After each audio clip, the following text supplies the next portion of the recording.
Bueno, para los despiertos eh, en el mundo es evidente que existe una élite que controla todos los aspectos de la vida cotidiana a nivel mundial, o sea, que dictan las directrices.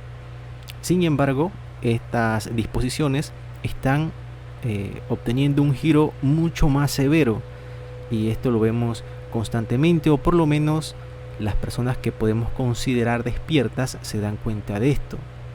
Sin embargo, sí existe una inmensa mayoría a nivel mundial que son los escépticos, o los que no creen o no saben de esta situación.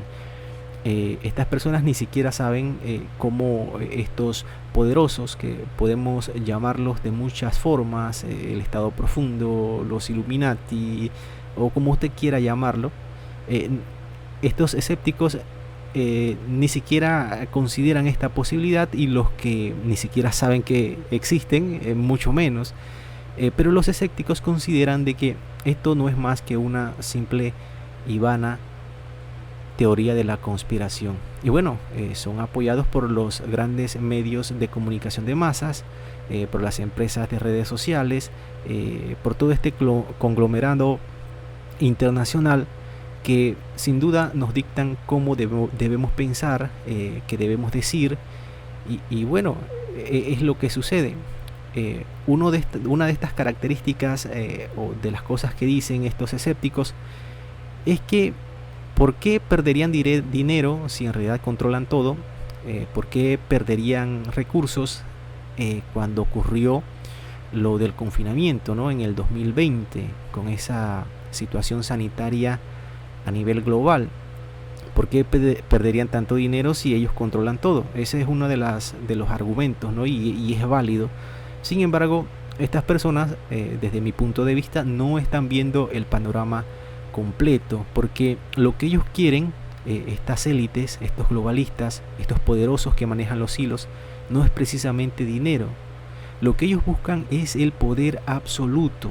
Ellos quieren controlarnos por completo. O sea, hasta cierto momento, hasta cierto punto tenemos nosotros algunas libertades, pero ellos quieren controlarlo todo. Ese es su principal objetivo.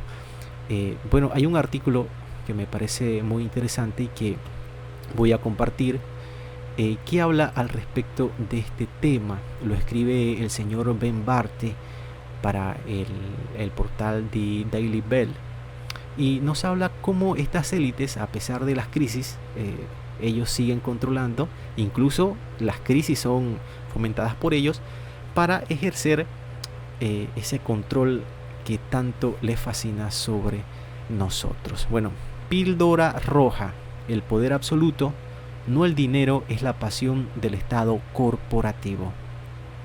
Aquí comienza el artículo con una cita de 1984 de George Orwell, que dice así: no se establece una dictadura para salvaguardar a una revolución, se hace la revolución para instaurar la dictadura. El objeto de la persecución es la persecución, el objeto de la tortura es la tortura, y el objeto del poder es el poder. El estribillo común de los escépticos, que se niegan a reconocer la realidad de la floreciente red de control social al estilo chino, dice así: si realmente hubiera una conspiración global impulsada por una fusión de poder corporativo y estatal, ¿por qué habrían cerrado la economía durante el confinamiento? Los confinamientos les costaron mucho dinero. Bueno, supongamos que la pregunta se plantea genuinamente de buena fe. En primer lugar, los más ricos de la élite rica solo se hicieron más ricos durante los cierres. Aquí ponen algunos titulares. Por ejemplo, Walmart, Target y Amazon, propiedad de Jeff Bezos, el hombre más rico del mundo, según algunas publicaciones como la revista Forbes, permanecieron abiertos y generaron ganancias récords durante los cierres. Mientras tanto, se cerraron las tiendas familiares a nivel local, o sea, los pequeños negocios. Por lo tanto, es importante entender el hecho de que las cargas económicas de los cierres fueron asumidas por las clases medias y trabajadoras. No obstante, la transferencia de riqueza hacia arriba obscena y sin precedentes, es parte de la historia, pero no es toda la historia. De ahí la transición al punto más destacado. El propósito de los bloqueos durante la pandemia no eran principalmente obtener ganancias, sino consolidar el poder. Los beneficios excesivos que las élites generaron para sí mismos a través de decretos gubernamentales fueron meramente beneficios secundarios. El poder engendra poder. Es el santo grial del ello freudiano. Una vez que han probado, la gente tiende a anhelar más poder. Dada la oportunidad, harán todo lo posible, ya menudo inmoral, para adquirirlo y almacenarlo. El dinero, por otro lado, es una herramienta económica. Las herramientas son utilitarias y por lo tanto necesarias cuando se asigna tácticamente. El capital facilita esquemas para adquirir más poder. Pero en última instancia, las herramientas son solo un medio para un fin, que en este caso es el poder. O sea, el dinero es necesario para estos poderosos, pero no es el fin. Es solo la herramienta para acceder a mucho más poder y ese poder es el que ejercen sobre nosotros, ¿no? Más o menos es lo que quiere decir el autor. Vamos a continuar por acá. Si el dinero no fuera útil en el proceso de poder, nadie lo querría. Es cierto que los bloqueos y los mandatos de pinchazos, como se documenta aquí, enriquecieron a las personas y a las industrias más ricas, pero lo que realmente hicieron en el análisis final fue la transferencia de más poder a las manos cada vez más escasas de la clase media a las élites. O sea, el poder se ha ido transfiriendo de la clase media, que por lo general es la que carga el peso de los estados,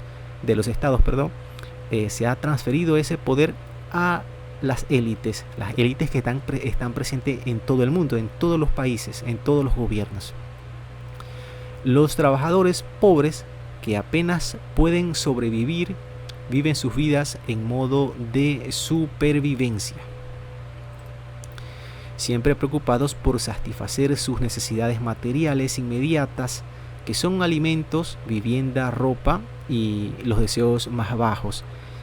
Están demasiado ocupados, son demasiado pobres, son demasiado ignorantes y están demasiado estresados para dedicar un esfuerzo serio a idear métodos para derrocar a sus opresores.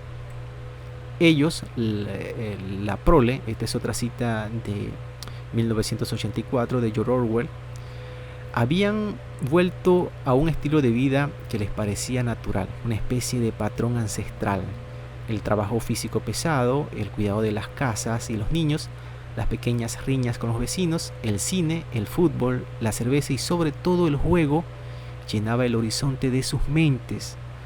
Mantenerlos bajo control no fue difícil. No sé si les suena, a mí me suena bastante a nuestra realidad cotidiana. Esta cita de 1984 de George Orwell, bastante cierto. Bueno, continuamos por acá. Desde el principio de los tiempos, las revoluciones contra las estructuras de poder prevalecientes siempre han surgido y han sido impulsadas por las clases medias educadas y la pequeña nobleza. Los ejemplos de este fenómeno abundan. Por ejemplo, Ho Chi Minh, notorio revolucionario vietnamita, se introdujo en los círculos académicos de la élite en Europa, donde se consolidó su ideología anticolonial. Karl Marx, padre del comunismo, nació en una familia propietaria de viñedos de clase media alta y asistió a la Facultad de Derecho. Tuvo mucho tiempo beneficiándose del arreglo económico actual, libre de hambre, para diseñar irónicamente su derrocamiento. El músculo intelectual para el pesado impulso de la Revolución Americana provino de la nobleza terrateniente de la colonia británica, no de los agricultores de subsistencia sometidos a impuestos sobre el trabajo, y así sucesivamente a lo largo de la historia. El nombre del juego tiránico, por lo tanto, no es tanto la construcción de riqueza, aunque no rechaza más dinero, sino mantener a la chusma en un estado constante de privación material, desesperada, maleable y sobre todo pasivamente obediente, ¿no? Eso es un punto neurálgico. Cómo ellos nos quieren mantener en una constante privación material, nos quieren mantener desesperados, maleables, o sea que nuestras mentes sean manipulables y sobre todo pasivamente obedientes. Obedece, yo creo que debe ser alguno de sus lemas. Vamos a continuar por acá. Si los tecnócratas transnacionales del FEM, que es el Foro Económico Mundial, fueran simplemente políticos ladrones comunes y corrientes, en la línea del infame alcalde de la era de la guerra civil, Bostwick, con ansias de riqueza y fama, tendrían un interés compartido con la gente en mantener el flujo económico funcional. La élite gobernante ya tiene más dinero que Dios, más de lo que podrían gastar de manera realista en 100 vidas. Si nos fijamos solamente en la cantidad de dinero que tiene Jeff Bezos o por ejemplo el señor Elon Musk y demás, nos damos cuenta de que tienen más dinero de lo que se van a gastar ellos y sus hijos y los hijos de sus hijos. O sea, es una cosa totalmente increíble y que muchos no nos ponemos a analizar. Lo que no tienen todavía es un dominio divino total sobre todos los seres vivos de la tierra en el nivel más profundo. Su motivación es la adquisición del poder reservado para el Todopoderoso, la capacidad de dar a luz y luego extinguir una vida a voluntad con el clic de un botón, un movimiento rápido de la varita tecnocrática. El matón Yuval Noah Harari declaró recientemente que su clase son dioses en la tierra. La ciencia está reemplazando la evolución por la selección natural con la evolución por diseño inteligente, no el diseño inteligente de algún dios en las nubes, sino nuestro diseño inteligente y el diseño de nuestras nubes.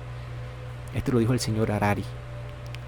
Lo que prevé para el futuro de la humanidad es un planeta prisión, poblado por esclavos irremediablemente anclados a una red de control tecnocrático.